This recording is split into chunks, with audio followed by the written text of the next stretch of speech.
Hello मेरे प्यारे साथियों। तो स्वागत है आपका रिकॉर्ड मेकर ऑफिशियल चैनल में।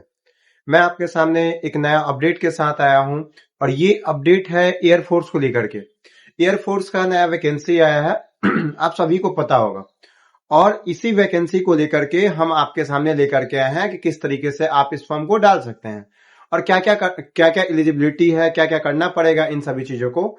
तो पूरा एयरफोर्स के फॉर्म भरने से पहले ये वीडियो आपको देखना जरूरी है। ठीक है, तो चलिए हम स्टार्ट करते हैं।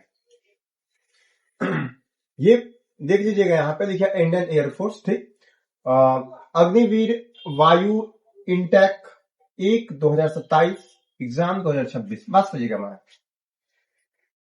ये आपको पता है कि अग्निवीर के थ्रू ही अब एयरफोर्स एग्जाम हो रही है। ये बात को ध्यान रखिएगा, ये बात बहुत पहले आपको ध्यान में रखा गया था। चलिए अब क्या है, इंपॉर्टेंट डेट्स के बारे में मैं बता देता हूं।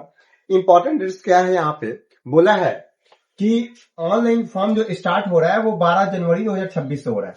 ठीक है, 12 जनवरी 2026 से ऑनलाइन स्टार्ट हो गया है। मैं जो रिकॉर्ड कर रहा हूं इससे पहले ही स्टार्ट हो गया। ठीक है, आगे है लास्ट डेट जो अप्लाई करने का है वो 1 फरवरी 2026 का है। ध्यान रखिएगा, 1 फरवरी 2026 को आप लास्ट डेट इसका, मतलब आप लास्ट डे फॉर्म भर सकते हैं, इसके बाद नहीं भर सकते हैं। ठीक है, लास्ट डेट फी पेमेंट, फी जो पेमेंट कर सकते हैं वो भी आप 1 फरवरी 2026 ही है, याद रखिएगा।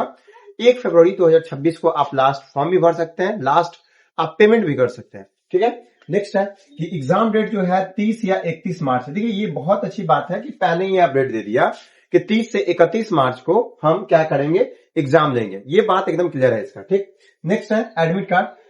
एडमिट कार्ड जो बोला है एग्जाम से पहले ये देगा। ठीक है, और रिजल्ट का जो बात बोला है, रिजल्ट फेज 1 का एज पर शेड्यूल, जैसा शेड्यूल करेगा वैसा आपको देते रहेगा आगे चल करके। ठीक है, अब चलते हैं थोड़ा सा आगे की जानकारी इकट्ठा करने। जब हम आगे बढ़ेंगे तो लिखा है एप्लीकेशन फी। ये फी के बारे में क्या है, तो जनरल ओबीसी ईडब्ल्यूएस, ठीक है, आप जिस भी कैटेगरी से आते हैं आप देख लीजिएगा। ठीक, और आप उसका सर्टिफिकेट बनवा लेंगे तो बेहतर होगा आपके लिए। ठीक है, तो क्या है कि एक जनरल ईडब्ल्यूएस और ओबीसी के लिए जो पैसा लगेगा वो 550 रुपए लग रहा है आपके लिए। ठीक है, और जो आगे चलेंगे तो यहाँ पे देखेंगे एसी एसटी 550 रुपए लग रहा है जी। एसी एसटी को कितना लग रहा है, 550।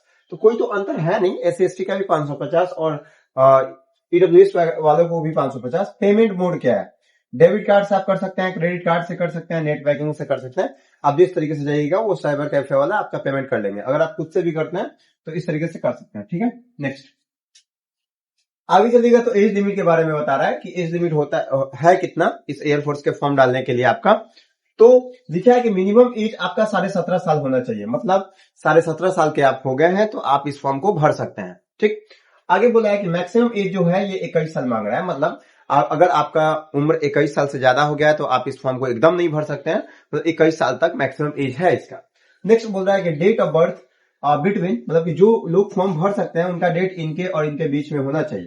तो 1 जनवरी 2006 के बाद जन्म लेना होगा आपको, जन्म लिए होंगे आप, और 1 जुलाई 2009 से पहले जन्म होगा। मतलब इन दोनों डेट के बीच में अगर आप जन्म है या फिर यहां से लेकर के यहां तक का है तो ये बात को ध्यान रखिएगा, हो जाएगा आपका फॉर्म भरा जाएगा।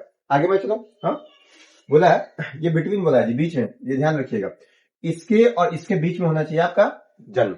आगे चलो मैं नेक्स्ट आगे चलिए तो लिखा है कि एजुकेशनल क्वालिफिकेशन जो है यहाँ पे, मतलब कि आपको जो पात्रता बोलते हैं हिंदी में इसको, मतलब कि आप कौन कौन सा व्यक्ति इस फॉर्म को डाल सकता है, ये बहुत इंपॉर्टेंट है। Eligible if candidate has any one of these, मतलब कि 2 चीजें हैं इसमें, यहाँ पे देखिएगा आगे चल करके भी है, इसलिए ये ऐसा बात लिखा है। ठीक, लिखा है कि 10+2 इंटरमीडिएट, मतलब कि अगर आप 10+2 मतलब इंटर कर चुके हैं तो वो आप फॉर्म भर सकते हैं बिल्कुल। और क्या बोला है, फिजिक्स, मैथमेटिक्स और इंग्लिश। ठीक है, मिनिमम 50% टोटल मार्क्स होने चाहिए आपको, और इंग्लिश में 50% मार्क्स है तो ही आप इस फॉर्म को भर सकते हैं, वरना नहीं भर सकते हैं। ठीक है, ये बात को ध्यान रखिएगा। ठीक, आगे चलते हैं। जब आगे चलिएगा तो लिखा है कि 2 ईयर वोकेशनल कोर्स। ठीक है, ये वोकेशनल कोर्स होता है, आप लोगों को जानकारी होगी इसके विषय में। तो 2 साल का अगर वोकेशनल कोर्स किए हुए हैं आप तो फिजिक्स और मैथमेटिक्स, फिजिक्स एंड मैथमेटिक्स आपका होना चाहिए उसमें वोकेशनल कोर्स में। ठीक, ये कंपलसरी है आपका। फिर लिखा है कि मिनिमम 50% मार्क्स ओवरऑल होना चाहिए आपका, 50% इंग्लिश में होना चाहिए, तभी आप इस फॉर्म को भर सकते हैं, वरना आप नहीं भर सकते हैं। आगे चलता हूं मैं, नेक्स्ट बातें आएंगी तो यहाँ पे ध्यान देने वाली योग्य बातें हैं। फिजिकल, देखिए इसमें फिजिकल भी होता है आपका, है ना, फिजिकल मेडिकल स्टैंडर्ड जो है इसके बारे में ये बताया है कि देखिए फिजिकली आपको 152.5 सेंटीमीटर आपकी हाइट होनी चाहिए, तभी आप इस फॉर्म को भर सकते हैं, वरना नहीं भर सकते। देखिए 152.5 कोई बड़ा कोई ज्यादा हाइट नहीं है, ठीक है, ये बहुत कम हाइट है।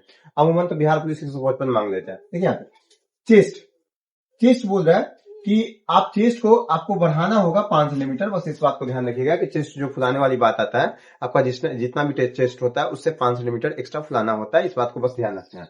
आगे मैं चलूं, यहाँ पे आएंगे तो लिखा है वैकेंसी के बारे में। वैकेंसी जो है total post soon to be announced, और अभी अनाउंस नहीं हुआ है टोटल पोस्ट के बारे में, ठीक है। यही पूरी जानकारी मैं दिया हूं आपको अभी तक। ये बात समझ लीजिए, ये पूरी बातें हम आपको बता दिए कि कैसे क्या एयरफोर्स का फॉर्म के लिए आपको क्या जरूरी है, क्या क्या जरूरी नहीं है। हाँ, एक और बात मैं बता देता हूँ कि आप जरूर अपने जो भी कैटेगरी से है उस कैटेगरी का डॉक्यूमेंट बनवा लीजिएगा बेहतरीन ढंग से, और फॉर्म भरने के समय आप इस बात का एकदम ध्यान रखेंगे, बारीकी से एक बार चेक कर लीजिएगा फॉर्म सबमिट करने से पहले, ठीक है।